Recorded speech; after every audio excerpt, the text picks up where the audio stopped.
السلام علیکم۔ تو اسلام آباد ٹاکس کا پہلا راؤنڈ یقیناً ختم ہو چکا ہے اور امریکی واپس جا چکے ہیں۔ امریکہ کے vice president J D Vance نے صبح جانے سے پہلے ایک پریس کانفرنس کی، اور اس پریس کانفرنس میں زو مینی الفاظوں میں کئی چیزیں بتا دی گئیں کہ یہ مذاکرات کہاں تک پہنچے اور ان کا کیا نتیجہ نکلے گا۔ تو جے ڈی وینس نے جاتے ہوئے یہ پریس کانفرنس کی کہ دیکھیے کہ ہم کسی حتمی نتیجے پر تو نہیں پہنچے، اور اس کا نقصان یقیناً امریکہ کو ہوگا، لیکن اس سے زیادہ نقصان ایران کو ہوگا۔ اب یہ جو مذاکرات تھے یہ تقریباً 21 سے 22 گھنٹے جاری رہے، آلموسٹ ایک دن پہ، اور کافی حلقوں میں یہ سمجھا جا رہا تھا، انٹرنیشنل میڈیا بھی یہ سمجھ رہا تھا کہ یہ مذاکرات کسی نہ کسی نتیجے پہ یا کسی نہ کسی معاہدے پر پہنچ جائیں گے، اور پاکستان بھی بہت پر امید تھا کہ یہ مذاکرات کسی نہ کسی معاہدے پہ پہنچ جائیں گے۔ تو اب تک کی انفارمیشن، اب تک کی جانکاری کے بعد معلومات یہ ملتی ہیں کہ کچھ نہ کچھ ایسا ہوا جس کی وجہ سے یہ مذاکرات کسی معاہدے تک نہیں پہنچ سکے۔ ہم کوشش کریں گے کہ ان کو انفولڈ کریں، جو اب تک انفارمیشن ملی ہے یا جو صحافی حضرات کہہ رہے ہیں، جو تجزیہ کار کہہ رہے ہیں کہ کہاں پر معاملات بگڑے، کیونکہ یقیناً معاملات بگڑے کیونکہ 90% مذاکرات ٹیبل پر بیٹھنے سے پہلے ہو چکے تھے۔ کچھ چیزیں تھیں جن پر ایگریمنٹ کرنا تھا، کچھ چیزیں تھیں جن پر معاہدہ کرنا تھا، اس کے بعد یہ مذاکرات فائنل تھے، اور بہت پر امید تھی ساری دنیا۔ اب بہت سے سوالات آ گئے ہیں سب کے دل میں کہ آیا اب امریکہ دوبارہ حملہ نہ کر دے ایران پر، کیونکہ ڈونلڈ ٹرمپ ایک بد دماغ آدمی ہے، وہ کچھ بھی کر سکتا ہے، اور 2 ہفتوں کا حالانکہ سیز فائر ہے لیکن وہ تھوڑا سا اگریسو انسان ہے تو وہ کچھ بھی کر سکتا ہے۔ جے ڈی وینس آج سے جب ایک دن پہلے یہ ایرانی ڈیلیگیشن یہاں پہ آئی تو 71 لوگ تھے ایران کے ساتھ۔ میں آپ کو یہاں پہ ایک کہانی بتانا چاہتا ہوں کہ آخر یہ پورا پس منظر ہوا کیا اور کہاں پہ لگتا ہے کہ معاملات خراب ہوئے۔ تو 71 لوگ ایرانی ڈیلیگیشن میں ایران سے پاکستان آئے۔ اب 71 بہت بڑا فگر ہے کہ مذاکرات کرنے ہوتے ہیں، 2-3 لوگ نمائندگان سامنے بیٹھتے ہیں اور اگلی پارٹی بھی بیٹھتی ہے اور مذاکرات ہوتے ہیں، لیکن 71 لوگ ایرانی تیاری میں آئے، اور ان 71 لوگوں میں ہر طرح کے ایکسپرٹس موجود تھے۔ یہ بات بڑی قابل غور ہے۔ ایکسپرٹ سے مراد کہ ان کے فائنانس کے ایکسپرٹس موجود تھے، ان کے نیوکلیر پروگرام کے ایکسپرٹس موجود تھے، ان کے میزائلز کے ایکسپرٹس موجود تھے، ہر طرح کے ایکسپرٹس، ایون کہ ان کے بینک کے گورنر موجود تھے۔ اب یہاں پہ یہ بات سمجھ میں نہیں آتی کہ گورنرز وہاں پہ کیا کر رہے تھے، لیکن وہ بھی موجود تھے۔ تو ایران اپنے ساتھ 2 مین فگرز کے ساتھ، پریزیڈنٹ اور عباس اراغچی کے علاوہ، وہ اپنے ساتھ 69 لوگوں کو اور لے کے آیا تھا، اور وہ بہت پہلے پہنچ چکے تھے۔ جب پاکستان نے ڈسکلوز کیا کہ ایرانی ڈیلیگیشن آ گیا ہے تو وہ اس سے بہت پہلے آ چکے تھے۔ یہ پاکستان نے ڈسکلوز بعد میں کیا کیونکہ بہت ہی کانفیڈینشیل یہ اسلام آباد ٹاکس تھے، پاکستان کے لیے یہ بہت اہمیت کے حامل تھے، اس لیے پاکستان کسی بھی قسم کا رسک لینے کے لیے تیار ہی نہیں تھا۔ اب وہ رسک کیا تھا کہ یہاں پہ ایک بہت مضبوط، آپ کو پتا ہے کہ یہودی لابی موجود تھی جو اس چیز کے خلاف تھی، وہ کچھ بھی کرنے کو تیار تھے کہ کسی طرح یہ مذاکرات ختم ہو جائیں۔ تو وہ بہت پہلے آ چکے تھے، رات کے ایک پہر میں، پاکستان نے بعد میں ڈسکلوز کیا، اور اس سے اگلی صبح امریکی ڈیلیگیشن پہنچتی ہے۔ اب دیکھنے والی بات یہ ہے کہ امریکی ڈیلیگیشن میں جے ڈی وینس، 2 ان کے ساتھ اور 2 موجود اور تھے، مطلب کہ 5 لوگ موجود تھے۔ 3 اہلکار ایسے تھے جو مذاکرات کے مین ٹیبل پر موجود تھے، اور 2 ان کے پاس سمجھ لی کہ ایکسپرٹس تھے۔ تو ان کا جو ڈیلیگیشن تھا وہ بہت مختصر سا تھا۔ بہرحال پاکستان نے بہت اہم کردار ادا کیا کہ بہت اچھے طریقے سے ریسیو کیا۔ وہ سب مناظر آپ نے دیکھے ہیں کہ کیسے فیلڈ مارشل ایران کو ریسیو کرنے گئے، ایرانی ڈیلیگیشن کو، اور کیسے امریکی ڈیلیگیشن کو۔ یقیناً ایک بہت اچھی حکمت عملی تھی ان کی، کیونکہ پاکستان کے لیے یہ بہت بڑا میدان ہے، بہت بڑا۔ ہم نے اپنی قد سے اوپر چھلانگ لگائی ہوئی ہے، تو ہم بہت جسے کہتے ہیں کیوریس تھے کہ ہم یہ معاملات کس طرح سنبھالیں گے، لیکن بہت اچھے طریقے سے پاکستان نے یہ سارے معاملات کو ہینڈل کیا۔ وزیر اعظم شہباز شریف کی جانب سے بھی جتنے بھی ہمارے ڈپلومیٹ تھے بہت اچھے، کیونکہ ہمارا کام یہ تھا کہ ہم نے ایک میدان سجا کے دینا ہے، اس میدان میں کسی اور کو آنے نہیں دینا، اور اس میدان کا ماحول خوشگوار بنانا ہے تاکہ 2 فریقین آپس میں بیٹھیں اور بات کریں۔ اب یہاں پہ جو یہ آج صبح ایک پریس کانفرنس کی گئی، اس کے بعد یہ سوال اٹھنے لگ گئے ہیں، جی یہ پاکستان ہار گیا یا پاکستان کے لیے یہ مسائل بن گئے یا پاکستان کی وجہ سے، لیکن دیکھیے پاکستان کا یہ کام نہیں تھا۔ پاکستان کسی کو جا کے یہ نہیں کہہ سکتا کہ تم نے جو ڈیمانڈ رکھی ہے وہ ان ریزنیبل ہے اور تم اسے ریزنیبل کرو، نہیں۔ پاکستان ڈکٹیٹ نہیں کر سکتا کسی کو بھی، یہ بہت اہم بات ہے، یہ سمجھنے کی بات ہے۔ ہم نے صرف ایک ماحول دینا ہے انہیں۔ ہم میڈیٹر کا کردار ادا کر رہے ہیں، اور میڈیٹر کا کردار ہی صرف یہ ہوتا ہے کہ وہ اپنے پاس بلائے، بڑے اچھے طریقے سے بٹھائے۔ اچھا، تو ہوتا یوں ہے کہ سب سے پہلے کہ اب جب یہ مذاکرات شروع ہوئے، مذاکرات سے پہلے پاکستانی ڈپلومیٹ، اس میں وزیر اعظم بھی شامل تھے، وہ پہلے ایران سے اکیلے میں ملے۔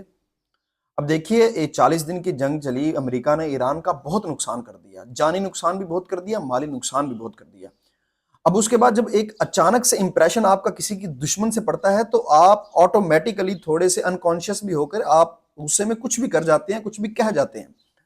تو یہاں پہ ایک بہت اہم حکمت عملی پاکستان نے اپنائی کہ وہ پہلے الگ الگ امریکہ اور ایران سے ملا، تاکہ ذرا روم ٹمپریچر کو کول ڈاؤن کر دیا جائے۔ اس کے بعد انہوں نے ایک دوسرے کو، ان دونوں کو آپس میں بٹھایا۔ اب آتے ہیں مین بات پہ کہ یہ کہاں پہ آ کے مذاکرات میں تھوڑے سے مسائل پیدا ہوئے۔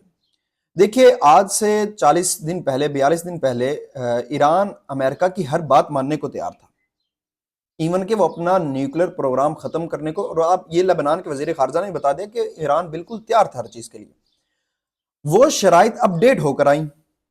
اب بہت سی شرائط پر امریکہ مان چکا تھا کہ ہاں ہم ایران کی یہ بات مانتے ہیں، اور بہت سی شرائط پر ایران بھی امریکہ کی بات مان چکا تھا۔ دیکھیے ایران کی سب سے پہلی شرط تو یہ تھی کہ جو ہمارے اثاثے آپ نے کویت یا قطر میں منجمد کر چکے ہیں، ان کو جلد از جلد ڈی فریز کیا جائے، یہ سب سے پہلے، اور لبنان پر حملے کم کر دیے جائیں۔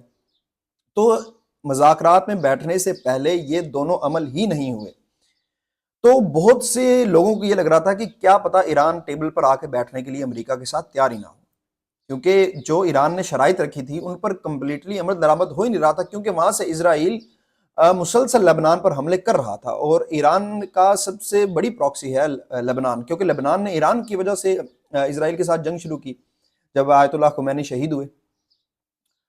تو لیکن بہرحال پاکستان نے اہم کردار ادا کرتے ہوئے ان دونوں کو آپس میں بٹھا دیا۔ جی دو بیلوں کو پہلے آپس میں آمنا سامنا تو کروائیں، اس کے بعد دیکھتے ہیں کیا ہوتا ہے۔ تو one step at a time. اچھا، بہت سی چیزوں پر عمل درآمد چلتا رہا، کیونکہ ایران کے پاس ایکسپرٹس موجود تھے، تو وہ وہیں کے وہیں پہ دیکھتے تھے، اور وہیں کے وہیں پہ وہ فوراً ہی اپنے ایکسپرٹس کو معاملہ بتا دیتے تھے کہ یہ اتنے چیزوں میں معاملات چل رہے ہیں، تو آپ دیکھیں اور ہمارے جو بھی معاملات طے کرنے میں مدد کریں۔ تو وہ پروسیس بہت کوئک تھا۔ اس سے یہ نظر آ رہا تھا کہ ایران بہت سیریس ہے اس سارے مذاکرات کو لے کے۔ دوسری طرف یو ایس کی طرف سے جو ڈیلیگیشن آئی تھی، وہ ہر بار فون گھماتی تھی کہ دیکھنے کے لیے کہ بھائی اب یہ پروگرام چل رہا ہے، تو ان کی طرف سے تھوڑا سا پروسیس سلو تھا، لیکن نظر وہ بھی یہی آ رہے تھے کہ وہ بھی سیریس ہیں اس مذاکرات کو لے کے۔ یہ ساری وہ تھیوری ہے جو تجزیہ کار بتا رہے ہیں۔ اب ظاہری بات ہے کہ جو اصل چیز ہے وہ کسی کو بھی معلوم نہیں ہو سکتی جب تک یہ چیز اپنے اخیر کو نہیں پہنچتی۔ اب مسائل کہاں پہ شروع ہوئے؟ مسائل یہاں پہ شروع ہوئے کہ امریکہ نے کہا کہ ایران اپنا نیوکلیر پروگرام کبھی نہیں بنائے گا۔ اب آپ کو یہاں پہ ایک چیز سمجھنے کی ضرورت ہوتی ہے کہ کوئی بھی ایگریمنٹ ہوتا ہے، اس ایگریمنٹ کی ایک لائف لائن ہوتی ہے۔ لائف لائن سے مراد ایسے ہے کہ 2015 میں جب باراک اوباما نے ایران کے ساتھ ایگریمنٹ کیا، تو اس کی بھی ایک لائف لائن تھی کہ یہ اتنے ٹائم کے بعد اس ایگریمنٹ کا سن سیٹ ہو جائے گا، ٹھیک ہے، اور یہ ایگریمنٹ کو دوبارہ ہم رینیو کریں گے۔ جیسے ہم آئی ایم ایف کے ساتھ بھی بہت ایگریمنٹس میں ہیں پاکستان، تو وہ ہر ٹائم کے بعد رینیو ہوتا ہے۔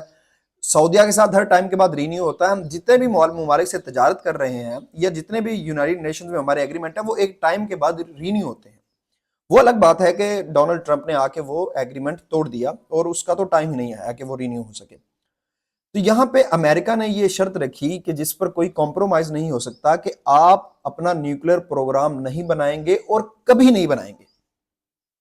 مطلب کہ انفینٹ ایگریمنٹ کیا جائے گا پاکستان اور ایران کی طرف سے کہ آپ کبھی اپنا جوہری پروگرام نہیں بنائیں گے۔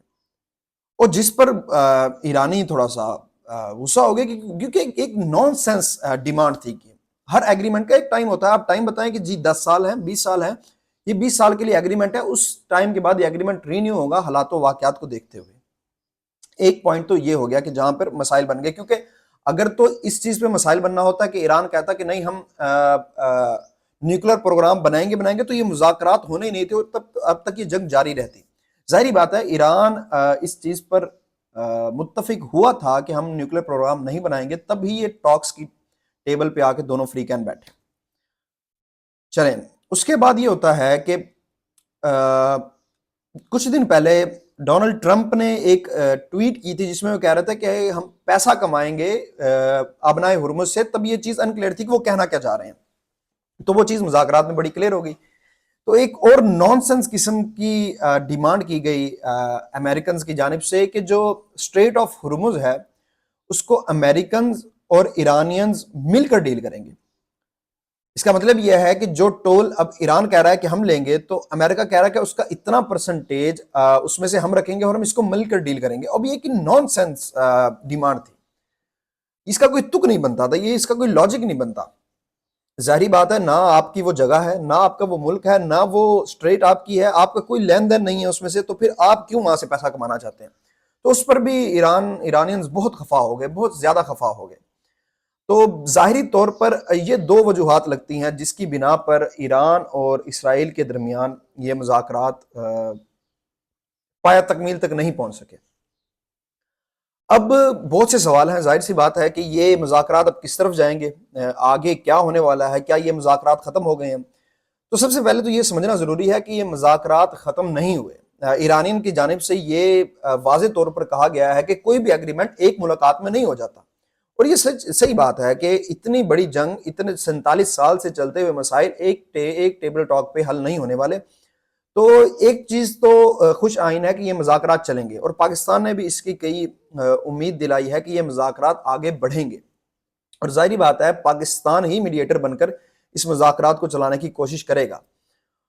تو یہ ایک اچھی چیز اس مذاکرات میں سے نکلی کہ یہ مذاکرات چلیں گے۔ اب دوسری طرف یہ ہے کہ جو جے ڈی وینس کی خود کی باڈی لینگویج ہے نا اس مذاکرات میں، وہ بڑی تشویش دہ ہے، کیونکہ جے ڈی وینس جس طرح کا رزلٹ چاہتے تھے اس طرح کا رزلٹ جے ڈی وینس کو ملا نہیں، کیونکہ ذاتی طور پر جے ڈی وینس یہ چاہتے تھے کہ وہ یہاں سے ایک خوشخبری امریکہ لے کے جائے، خود اپنے ذاتی کیریئر کے لیے بھی ان کے لیے یہ ایک بہت بڑا بریک تھرو تھا۔ تو جے ڈی وینس کی باڈی لینگویج یہ بتاتی ہے کہ کہیں پر مسائل کچھ زیادہ تنبیہ پکڑ گئے اور زیادہ معاملات خراب ہو گئے، کیونکہ انہوں نے جب کہا کہ یہ ایک بری خبر ہے ہمارے لیے بھی اور زیادہ بری خبر ہے ایران کے لیے کہ ہم کسی معاہدے پر نہیں پہنچے۔ اب دوبارہ یہ مذاکرات ہوں گے، کہاں ہوں گے، کب ہوں گے، یہ تو کہنا مشکل ہے، لیکن موسٹ پروبیبلی میڈیٹر کا کردار پاکستان ہی ادا کرے گا۔ تو ابھی تک کی خبر یہ ہے کہ معاملات پھنسے ہوئے ہیں، کیونکہ ایران کسی بھی طریقے سے کمپرومائز کرنے کے لیے تیار نہیں ہے، اور ایران کے پاس کوئی آپشن بھی نہیں ہے۔ دیکھیے، یا تو آپ ایسا کریں کہ جو مڈل ایسٹ کا جتنا خطہ ہے وہاں پہ کسی کے پاس بھی نیوکلیر پروگرام نہ ہو، نیوکلیر بام نہ ہو، لیکن اگر آپ ایک پارٹی کو نیوکلیر بام بنانے کی اجازت دیتے ہیں جو کہ اسرائیل ہے، اور باقیوں کو آپ کہتے ہیں کہ آپ وہ نیوکلیر بام نہیں رکھ سکتے، تو وہ ایک زیادتی والی بات ہے۔ تو ایران تو اس چیز کے حق میں پہلے بھی تھا کہ ہم نیوکلیر بام نہیں بنائیں گے، لیکن وہ یہ چاہتا ہے کہ اگر ہم نہیں بنائیں گے تو کوئی بھی نہ بنائے۔ اب ایک اور بات یہ تھی کہ جس بات پر زیادہ معاملات میرے نزدیک بگڑ گئے کہ ایران نے پہلے ایک ایگریمنٹ پہ سائن کیا ہوا تھا کہ ہم یورینیم کی اتنی پرسنٹیج انریچمنٹ کر سکتے ہیں، آلموسٹ 3.5 انریچمنٹ وہ کر سکتے تھے، وہ اس لیے کہ ہم گڈ یوز کے لیے، ویپنری کے لیے نہیں، گڈ یوز کے لیے، جیسے کہ ہم بجلی بنا سکتے ہیں، ہم اپنا توانائی بنا سکتے ہیں، اور وہ کر رہے تھے۔ تو اب امریکہ نے یہ کہا ہے کہ اس پر بھی بالکل پابندی ہے، آپ اپنی یورینیم انریچمنٹ بھی نہیں کر سکتے جتنی بھی آپ کر رہے تھے، اور خاص طور پہ ایران میں تو بالکل بھی نہیں کر سکتے۔ تو اس پر ایران نے اس پر بھی لچک دکھائی کہ ٹھیک ہے، ہم آپ کی یہ بات بھی ماننے کو تیار ہوتے ہیں، تو پھر ہم اپنے مرضی کے ملک میں اپنے یورینیم کی انریچمنٹ کریں گے۔ اور ظاہری بات ہے ایران جانا چاہتا تھا روس کے ساتھ کہ ہم رشیا میں یہ کام کریں، لیکن امریکہ چاہتا ہے کہ ایران یہ انریچمنٹ بھی وہاں کرے جہاں ہم چاہتے ہیں، اور اس پر بھی ایران نہیں مانا۔ ظاہری بات ہے کہ یہ بھی اللاجیکل بات تھی، کیونکہ پہلے سے ہی وہ انریچمنٹ کر رہے تھے، تو یہاں پر بھی معاملات تھوڑے سے بگڑ گئے۔ تو یہ 2-3 چیزیں ہیں جس پہ دیکھیے اسٹریٹ آف ہرمز کا جہاں تک مسئلہ ہے وہ کہیں نہ کہیں سمجھ میں آتی ہے کہ وہ حل ہو سکتا ہے۔ دیکھ لیں کہ ابھی تک بھی ایران وہاں سے جو ٹریفک ہے اسٹریٹ آف ہرمز سے، وہ ایران نے 100% اس کو روانگی کا اختیار نہیں دیا۔ جنگ سے پہلے 135 جہاز وہاں سے گزر رہے تھے، اور اب آلموسٹ صرف 20 جہاز وہاں سے روزانہ گزر رہے ہیں۔ اس کی وجہ یہ ہے کہ ایران کہتا ہے کہ جو مائنز ہم نے بچھائی ہیں وہ ہمیں نہیں پتا کہ وہ کہاں پہ ہیں اور وہ خطرہ ہے، حالانکہ بات غلط ہے۔ ظاہری بات ہے ایران کو پتا ہوگا، کیونکہ ایران چاہتا نہیں ہے کہ یہ یہاں سے ہم مکمل اختیار دے دیں، تو اسٹریٹ آف ہرمز پھر بھی کسی حد تک ریزالو ہوتا نظر آتا ہے۔ جو اصل معاملات جہاں پہ آ کے کشیدگی پکڑ رہے ہیں وہ ہے نیوکلیر پروگرام۔ دیکھیے امریکہ کے پاس بھی اس وقت کوئی آپشن نہیں، امریکہ نے ہر چیز ٹرائی کر لی۔ دیکھیے اگر تو امریکہ کچھ کر سکتا ہوتا تو وہ کبھی مذاکرات کی ٹیبل پر نہ آتا۔ یہ ایران کی فتح ہے کہ امریکہ مذاکرات کے ٹیبل پر آ گیا ہے۔ دیکھیے اگر آپ کے پاس چھری ہو اور اگلے کے پاس AK-47 ہو تو آپ تو ہارے ہارے ہیں، لیکن اگر آپ اس چھری کے ساتھ بھی AK-47 والے کو مجبور کر دیں کہ آپ ہمارے ساتھ ٹیبل پر بیٹھ کے بات کر لو اس مسئلے کی، تو اس میں کون جیتا؟ یہ ایک سمپل سی بات ہے۔ دیکھیے ایران کے پاس اتنی طاقت نظر نہیں آتی تھی، لیکن ایران لڑا، بالکل ایران لڑا، اور اس میں کوئی شک نہیں ہے کہ ایران جیت گیا۔ یہ امریکہ کو ٹیبلز پر لے کے آنا ہی ایران کی سب سے بڑی جیت تھی۔ جہاں پہلے ایران ہر چیز ماننے کو تیار تھا، اب ایران کہتا ہے کہ جتنا ہمارا نقصان کیا وہ بھی بھرو، ہم یہاں سے ٹول ٹیکس بھی لیں گے، اور یہاں پر اس خطے میں آپ یہ ایگریمنٹ کرو کہ دوبارہ کبھی بھی جنگ نہیں ہوگی۔ ایران کی بھی بہت سی شرائط ہیں جو ایران نے امریکہ کے سامنے رکھی، تو امریکہ تو اس کی موسٹلی شرائط ماننے کے لیے تیار ہے، لیکن جو امریکہ شرائط رکھ رہا ہے ایران کے سامنے وہ بہت ہی ان لاجیکل شرائط ہیں۔ تو ابھی تک کے تو معاملات یہ ہیں کہ یہ ایک جو کشتی ہے ابھی تک منجدھار میں ہے۔ دیکھیں یہ اونٹ کس کروٹ بیٹھتا ہے، لیکن ہماری تو دعا ہے کہ یہ معاملات کسی نہ کسی پایہ تکمیل تک پہنچ جائیں اور مذاکرات حل ہو جائیں، اور پاکستان دیکھیے پاکستان کا بہت اہم کردار ہے۔ یہ مذاکرات اگر حل ہو جاتے ہیں اور کسی نہ کسی ایگریمنٹ پہ ہو جاتے ہیں تو الحمدللہ پاکستان دنیا میں بھی بہت سرخرو ہو رہا ہے، اور یقیناً اس کے بعد بہت سرخرو ہو جائے گا۔ ہمارے لیے بہت سے معاملات بہتر ہو جائیں گے، ہمارے پر سے کچھ سینکشنز بھی ہٹ جائیں گی، ایران پر سے بھی سینکشنز ہٹ جائیں گی، اور بہت سی چیزوں میں پاکستان کے فوائد ہونے والے ہیں۔ اگر خدا نخواستہ اگر یہ معاملات اس طرح نہیں بھی ہوتے جس طرح پاکستان چاہتا ہے، تو پھر بھی پاکستان کی یہ جیت ہے۔ پاکستان نے اپنے قد سے بہت بڑی چھلانگ لگائی ہے، پوری دنیا یہ ایکسپیکٹ نہیں کر رہی تھی، اور خاص طور پہ بہت سے خاص طبقے کو اس چیز کی بہت تکلیف بھی ہے، ہمارے ہمسایوں کو بھی بہت سی تکلیف ہے۔ تو فی الحال کی خبریں یہی ہیں، انشاءاللہ آپ کو مزید اپڈیٹ دیتے رہیں گے۔ امید ہے کہ اب سے ڈیلی بیسس پہ۔ اللہ آپ سب کا حامی و ناصر ہو۔ پاکستان زندہ باد۔